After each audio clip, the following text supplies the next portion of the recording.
Halo teman-teman, kami dari kelompok 4 akan sedikit memberi penjelasan tentang ancaman bidang ekonomi.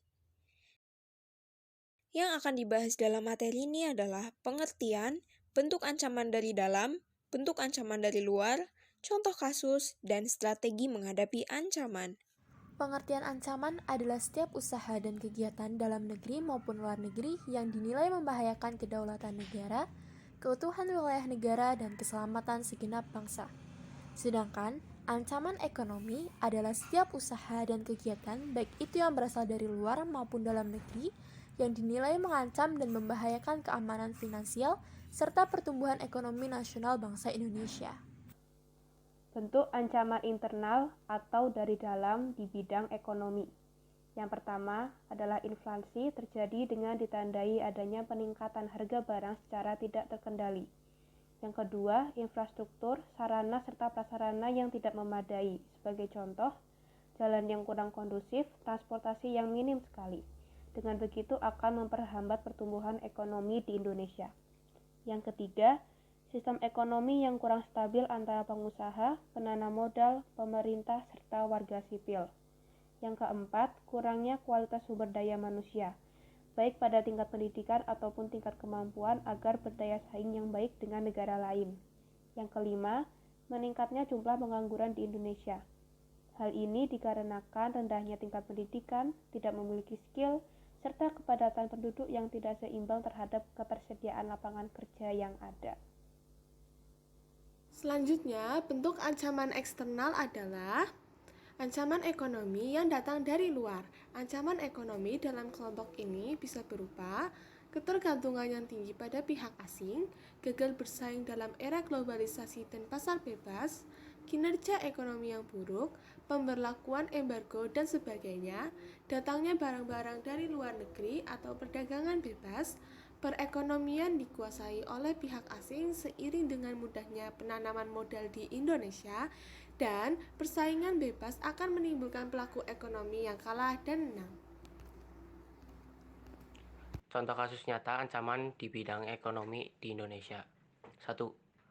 Kasus krisis moneter pada tahun 1997 sampai 1998. 2. Inflasi. 3. COVID-19. 4. Naiknya pengangguran di Indonesia. 5. Naiknya nilai utang negara di Indonesia. Untuk lebih jelas tentang contoh kasus, yuk simak video berikut. Kita ke informasi terkait dunia ekonomi dan bisnis di mana jumlah pengangguran baru bertambah 2,67 juta orang akibat pandemi COVID-19. Total pengangguran di Indonesia mencapai atau menjadi 9,77 juta orang, diiringi naiknya angkatan kerja baru sebanyak 2,36 juta orang.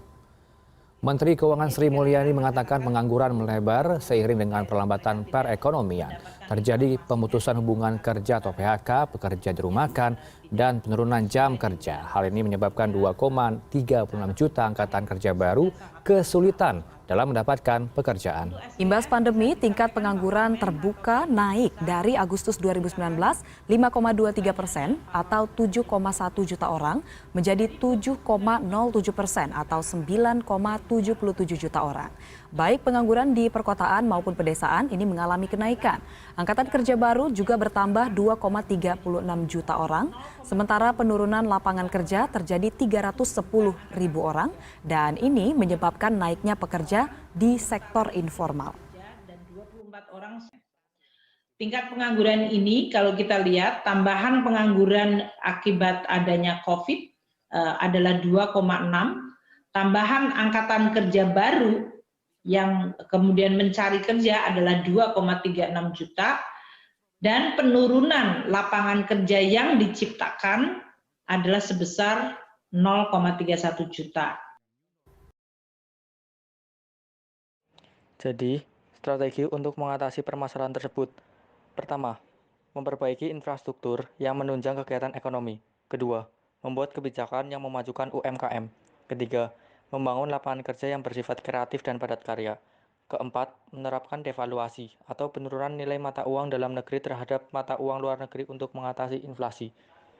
Kelima, meningkatkan kualitas pendidikan di Indonesia. Keenam, memberikan dana bantuan untuk para pelaku usaha ekonomi kreatif.